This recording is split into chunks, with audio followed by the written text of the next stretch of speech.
Le Cameroun accueille en ce moment la visite d'amitié et de travail du délégué général du Québec à Dakar. Cette visite va se dérouler jusqu'au 30 juillet prochain. La délégation que conduit M. Iya Touré est censée séjourner à la fois à Yaoundé et à Douala. Ils ont commencé par rencontrer les autorités camerounaises. Ils étaient déjà dans les services du Premier ministre et nous le rencontrons ici au ministère des Relations extérieures où il vient d'être reçu par le ministre des Relations extérieures, son Excellence Mesdames Bella. Merci d'être sur le plateau de Politics. Merci. Alors, dans les documents, nous lisons que la délégation générale du Québec à Dakar, vous êtes à Dakar pour compétences sur le Cameroun. Est-ce que vous pouvez nous aider à comprendre l'étendue de vos compétences en réalité? Oui, dans un premier temps, je tiens à vous remercier de cette belle opportunité.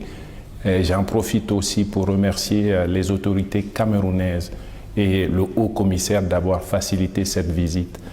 Je suis délégué général depuis 6 mois maintenant, basé à Dakar. Donc, dans le cadre de cette mission, je suis accompagné de mon premier conseiller, M. Kadieu, et de notre attaché économique, Saliou, qui est aussi basé à Dakar.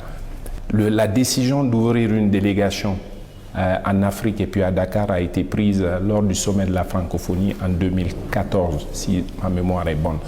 Elle a été effective en 2016. On n'est pas la seule délégation ou la seule représentation du Québec en Afrique. On a un bureau à Abidjan, on a un bureau à Rabat aussi, mais la seule délégation générale. Le mot général est important parce que dans les représentations du Québec à l'étranger, il y a 8 délégations générales et une seule en Afrique. Qu'est-ce qui fait la différence? La différence, vous allez le voir, c'est à l'étendue du service qu'on peut offrir. Vous avez l'immigration, vous avez la section économique, vous avez la section culture et éducation, vous avez la section francophonie et coopération. Donc c'est large, c'est large. Un bureau normal, ça peut être juste l'immigration ou ça peut être juste la coopération, solidarité ou la francophonie. Mais dans une délégation générale, les services sont plus étendus, c'est plus large et vous couvrez davantage de territoires, de pays à travers une délégation générale. C'est un peu ça. Pour résumer très rapidement, une délégation générale, on parle d'économie, on parle d'immigration, on parle de coopération, solidarité, on parle d'éducation, culture. N'oubliez pas, le Québec que je représente est la plus grande nation, la seule nation francophone en Amérique. C'est 8 millions sur un bassin de 450 millions, si je prends l'Amérique du Nord. Donc le fait francophone, le fait qu'on parle français et qu'on veuille préserver ça, c'est important. Donc la francophonie pour nous est un outil aussi hyper important. À l'entame de cette visite, vous avez eu la possibilité de rencontrer les autorités camerounaises. Vous étiez dans les services du Premier ministre. Vous êtes chez le ministre des Relations extérieures. Nous imaginons que dans vos échanges avec ces autorités, vous faites un peu le tour de la coopération bilatérale. Le Camerounais qui vous écoute aimerait savoir où est-ce qu'on en est avec cette coopération. Dans un premier temps, disons que c'est une visite de courtoisie, de prise de contact. Quand vous êtes nommé à un poste comme ça et vous couvrez un pays comme le Cameroun avec l'énorme potentiel. Que vous découvrez ailleurs. Que je découvre, merci de le souligner, c'est important, c'est ma première visite au Cameroun, à Yaoundé, belle ville, vraiment, comparée à l'Afrique de l'Ouest, ça me rappelle beaucoup des pays comme des pays en Asie avec des grands artères, c'est vraiment, on respire bien, c'est important. Mais pour revenir à votre question, quand vous êtes nommé à ce poste, avec la potentialité du Cameroun, c'est tout à fait normal et approprié de venir se présenter aux autorités, de faire cette prise de contact et d'échanger avec les autorités aussi votre mission et voir aussi les priorités du pays. Parce qu'à la fin de la journée, il faut que nos actions aillent dans le sens des priorités du pays. Donc, que ce soit à la primature, au ministère des Affaires étrangères où je suis présentement, on a eu l'occasion de parler de différents secteurs, les secteurs qui sont priorisés par les autorités du Cameroun. L'agriculture, je pense que ce n'est pas un secret de polichinelle. On parle de la volonté d'industrialiser On parle du secteur de l'éducation. Le Québec a joué, le Canada a joué un rôle important dans l'éducation ici. Et on parle aussi de ce qu'on peut faire sur le plan économique. Si on sait tous, les pays, en général, les pays occidentaux interviennent souvent au niveau coopération, développement. Certains essayent de se démarquer aussi sur le plan économique. Mais l'Afrique a besoin d'économie. L'Afrique veut vraiment qu'on vienne investir. L'Afrique veut attirer le secteur privé. C'est ça la force d'un pays, la force d'une économie, c'est la vigueur du secteur privé. Attirer le privé canadien, québécois, ici. Alors, cette visite intervient au bon moment. Le Cameroun met en place une stratégie nationale de développement à l'horizon 2030. Il y a évidemment tous ces paramètres qui sont pris en compte. Mais dans l'intitulé du document que nous avons eu, il est question de renforcer les relations commerciales entre le Québec et le Cameroun. Certainement, vous irez à Douala. Douala, c'est une grande ville où il y a beaucoup d'opérateurs économiques. Mais est-ce qu'il y a des secteurs qui sont ciblés dans ce commerce? Avant de parler de secteur, je vais juste vous ramener un peu en arrière dans ce qu'on appelle le business development. Quand vous voulez développer un marché, vous voulez développer un territoire ou un pays, il y a des éléments de base qui sont incontournables. La présence physique.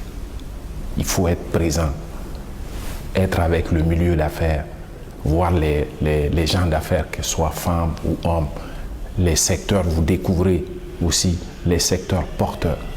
Nous, la première chose qu'on veut faire ici, après cette tournée, c'est d'avoir une présence physique à Douala.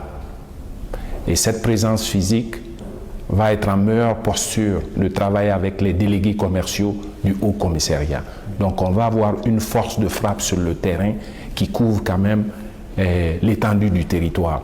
On a le volet politique, ce qu'on appelle la diplomatie d'influence à Yaoundé, et à Douala, on va avoir la diplomatie économique des gens terrain qui, le soir, vont interagir avec les gens du milieu d'affaires. Donc pour moi, ça c'est la base.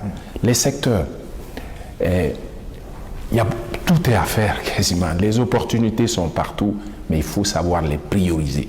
Parce que les ressources, les moyens sont limités. Vous avez quand même un choix déjà qui est oui, fixé. Qui préférerait par exemple l'électricité, les affaires simples, le commerce simple. Tout à fait, vous avez certainement quelque chose d'important. Si vous prenez tout le volet agricole, on a du savoir-faire de ce côté-là. L'énergie, on a du savoir-faire. Vous connaissez tous Hydro-Québec. Hydro-Québec a formé la plupart de vos gens ici qui baignent dans l'électricité. Qu'on parle de tout le volet numérisation, digitalisation, ça c'est des domaines. Tous les GAFA sont au Québec aujourd'hui. Et c'est l'endroit de prédilection. Tout le monde va là pour recruter. Donc il y a des domaines... qu'on parle des mines, le Canada, le Québec est reconnu pour son expertise dans des secteurs. Donc en réalité, sans oublier l'éducation, l'éducation fait la force du Canada, que ce soit technique, professionnelle. Je dirais honnêtement, tous les atouts que nous avons sont utilisables ici. Il y a une autre chose aussi qui est hyper importante, le pragmatisme nord-américain. C'est-à-dire ? On focus tout ce qu'on fait, met l'accent sur le end result. On veut livrer du concret. On n'aime pas trop parler. On est axé sur le résultat. Et on fait ça dans une approche humaine où on ne se prend pas pour quelqu'un d'autre. Le capital humain est important. Tout à fait. Ça fait toute la différence. Quand moi je vais quelque part, je demande, oui, je suis délégué général, mais s'il te plaît, j'ai un prénom, c'est IA, c'est mon papa qui s'appelait Monsieur Touré. Donc ça déjà, ça détend l'atmosphère. Je peux interagir plus facilement. Si moi je le fais, tous les Canadiens, tous les Québécois sont comme ça. Mais je reviens là-dessus, la présence physique est incontournable. Incontournable. Il y a une question que les Camerounais aimeraient vous poser. Si vous avez le temps de parcourir la ville de Yaoundé, vous verrez que partout, il y a des banderoles, il y a des pancartes parlant de l'immigration au Québec. Ça intéresse les ménages camerounais, parce qu'il y en a qui veulent envoyer les enfants apprendre là-bas et ramener ces savoir-faire ici. Mais parfois on est bloqué, on ne sait pas, est-ce que tout cela renvoie à une réalité quelconque? Comment ça se fait, l'immigration au Québec? Oui. L'immigration, c'est un domaine particulier. Vous savez, le Canada est un pays convoité. Le Canada est un pays où tout le monde veut aller. Moi, j'y ai été, j'avais 16-17 ans. J'ai 57 ans. Donc, ça vous dit combien de temps j'ai passé au Canada. C'est un pays qui m'a tout donné. Le Canada choisit son immigration, contrairement à d'autres pays. Le Canada choisit son immigration. Maintenant, le système d'immigration, compte tenu de cette décision-là de choisir, ça a beaucoup de critères. Il y a l'immigration temporaire, il y a l'immigration d'affaires, et il y a les étudiants. Et il faut vérifier la bonne information à quel niveau? C'est ça. Fiez-vous pas à tout le monde. Les gens peuvent prétendre être des spécialistes en immigration. Faites très attention. En Afrique, on a des bureaux. La délégation générale du Québec à Dakar, vous avez le bureau à Rabat, vous avez le haut commissaire qui est là, qui a un service consulaire aussi. Gênez-vous pas, appelez ces gens-là directement, posez toutes les questions que vous voulez poser. Ça, c'est la meilleure source. S'il y a une firme que ces gens vous recommandent, ça veut dire que la firme est qualifiée. Mais fiez-vous pas à l'apparence, aux gens, aux charlatans qui viennent vous raconter des histoires. S'il vous plaît, je m'adresse aux parents d'enfants, faites pas ça. Vous avez des bureaux qui sont là, qui sont connus, qui sont très accessibles. Adressez-vous à ces bureaux-là.